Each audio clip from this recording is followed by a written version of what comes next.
bottom line is this. There's two stories here. There's the football story with the Chiefs.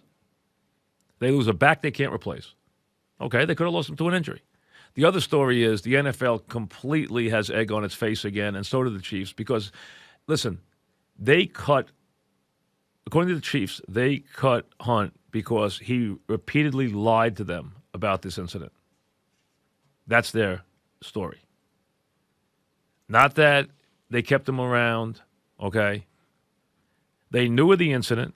We find out they also knew of an Ohio incident in the summer, which now is being investigated, except they've known about both incidents. The league has and the Chiefs have. On Friday, the first things we heard everywhere were that nobody knew of the video when TMZ got it. Nobody knew of it. Now we find out that was completely not true, that they all knew of the video. That the Chiefs were told by the league, back off, we'll deal with the video. That the Cleveland police conveniently didn't deal with the video because they only deal with felonies, and this wasn't a felony. So after a felony, they stop. Like, that's true. The bottom line is everyone knows there was a Cleveland hotel surveillance video, but nobody could reach it. If you believe that, I got some stuff I want to sell you. Because let me tell you something, and I don't care what anybody tells you, the NFL security team and their force is enormous. Plus, it is made up of people who spent their life in security work on the highest levels of government.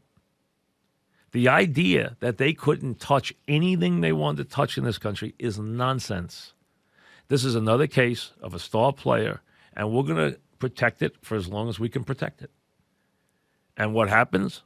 It finally gets out. It gets out this late into the season. All right? Inconvenient for the league? Yes. Inconvenient for the Chiefs. The NFL's having a bounce-back season in terms of ratings because they haven't had to deal with this nightmare, domestic violence, which hits them very big in the Rice case. They haven't had to deal with the anthem issue this year. It hasn't reared its head. So, and they've had a good season where people like all the offense they're seeing, so the ratings been up. Now you get another typical NFL only lies when it's lips move deal. And the funny thing is, here are the Chiefs, the NFL, and everybody else telling you stories, and they tell you they're bouncing the kid because he lied, when all they're doing is telling you stories. So, but the bottom line is this. Here was what we know. They knew the whole thing was going on. They tried to cover it up again. They got caught again, which is completely true. And now they got to throw the book at the kid. And now they're also telling you, well, of course, we're going to tack on the Ohio incident. Oh, and we're going to move quickly on all these. Move quickly? You've known about the whole thing since February. You're going to move quickly. They thought they were in the clear. They thought nobody was going to get their hands on the video. Maybe they thought they destroyed the copies. They probably did. They probably thought they had basically expunged every copy they could get. They probably thought there was one source, the Cleveland Hotel, and we took care of it. And that's the end of it. We put the fire out. They tried to put the fire out. How many times have you seen this story? How many times have you seen the story in government? How many times have you seen the story? They think they put the fire out, and they didn't put the fire out. And now they got to deal with the ramifications. Now the kid, hey, he should be suspended for what he did. He also belted some other guy, and so he's got some anger issues. If he goes after a woman, the only reason he didn't beat the heck out of this woman is because he didn't get a chance to. He clearly, his intent was he was going to beat the heck out of her. His anger was there, right there to be seen on the video. And he went back, I gather, weeping on Saturday, from what I understand, either Friday night or Saturday morning, went back and begged for forgiveness, and they were told, you're not playing here. But don't think the Chiefs are admirable. Remember, they went and drafted Hill after there was incidents with Hill. Hill has not been a choir boy in this area, as we know. Now, he's kept himself clean from what we understand since he's come in the league, but he had an incident in college.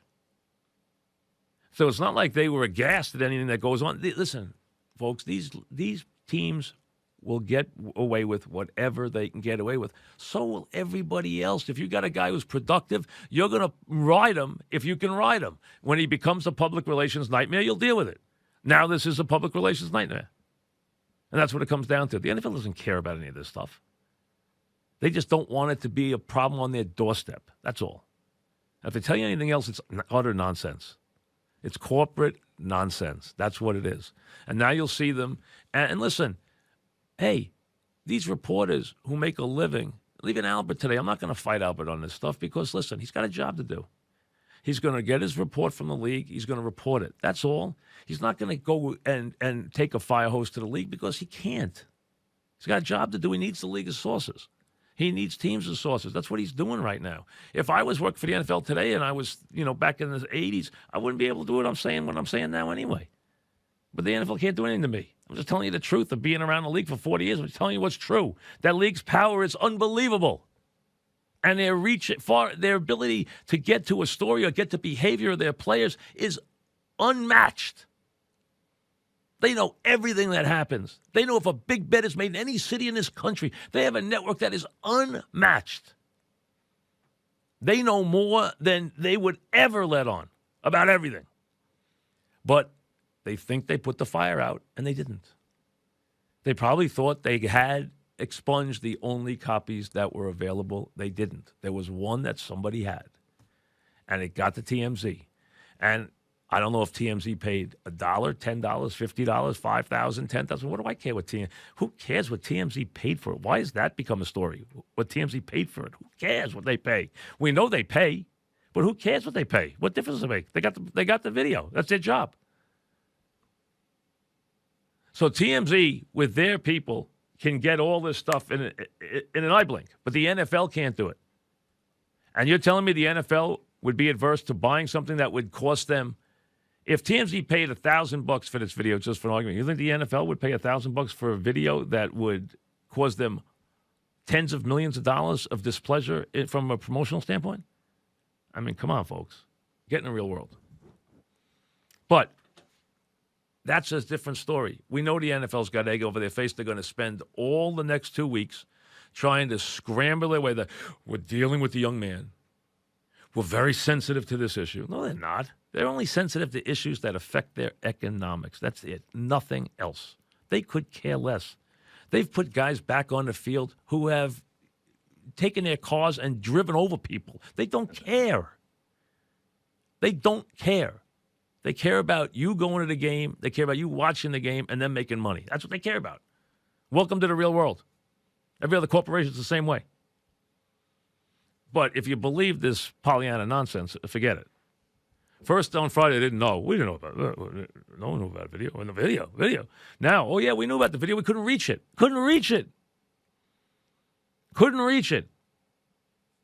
Hotel told you no when you walked away. Oh, yeah, sure, that happens a lot in this world. I mean, you gotta be, come on, folks.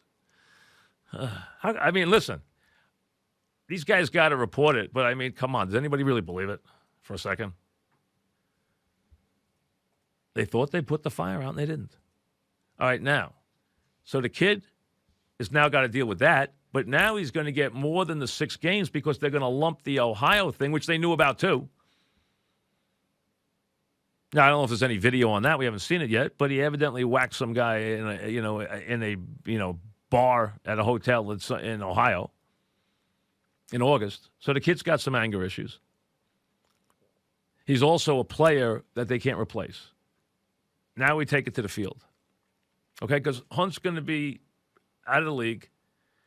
You're going to hear all this mumbo-jumbo, okay, from the league, which is utter nonsense. It's all lies, okay? The Chiefs, all lies. They all knew. Now they'll deal with Hunt. Hunt will make a plea sometime publicly here. His agents will figure out they hired probably already a PR firm that does damage control. So they'll figure out how they package Hunt. You'll see Hunt in a weepy interview somewhere within the next 24 hours. I don't know where. I'm sure maybe even today. Who knows, right? You'll see him somewhere. Don't be surprised you see him this morning somewhere doing a weepy interview about how he's, going to get help and he's misunderstood and all he wants to do is play football. Yeah. And then you watch the video of him trying to, knock this girl's head off. And then you got the Chiefs who can't replace this guy because what this guy can do is they've based the offense around 3 things: the talents of the quarterback, the talents of the running back, and the speed and talents of Hill. So they created this offense that cannot stop all 3 of them. And this kid, what he does is he makes big plays. He turns 2-yard runs into 20-yard runs. That's what he does. And he turns, screen passes into 35, 40-yard gains. And The league's about chunk plays. He makes chunk plays everywhere. That's what he does.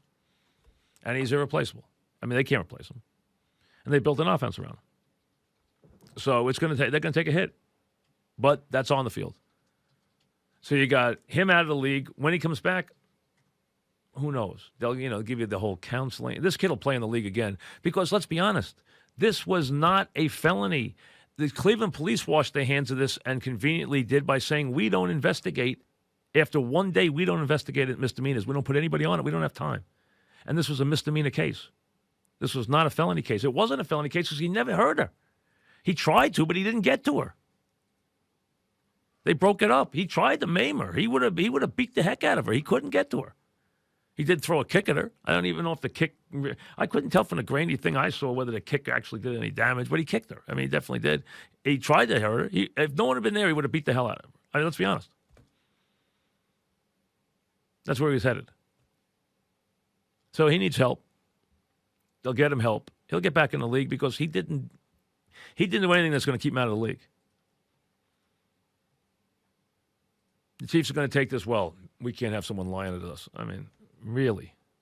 You want me to go back and investigate some players you've had on your team? So that Pollyanna nonsense is a bunch of garbage, as we all know.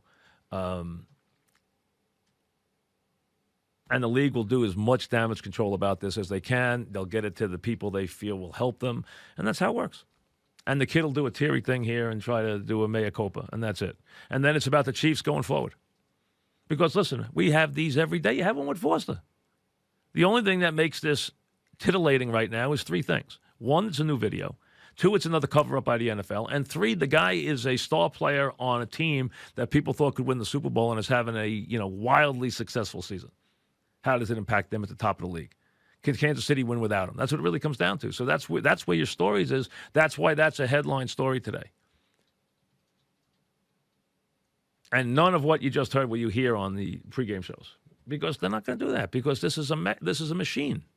Sunday morning is a PR machine, and the producers who sit in the room, because I've been in the room on the pregame shows, they know they can only go so far. They're partners. They are partners with the NFL. They are partners. So there's people in management that are going to say, hey, these are our partners. It's always a fine line they walk. And some guys at the networks will walk a little farther than others, and some won't. But there's always a fine line. Because when it hurts business, it stops. That's where the reporting stops, when it hurts business. And the NFL is going to be like, hey, we need you. This is going to be what they're going to get from the networks this morning. We need you this morning. We need you this morning. One of those deals. And that's where we are.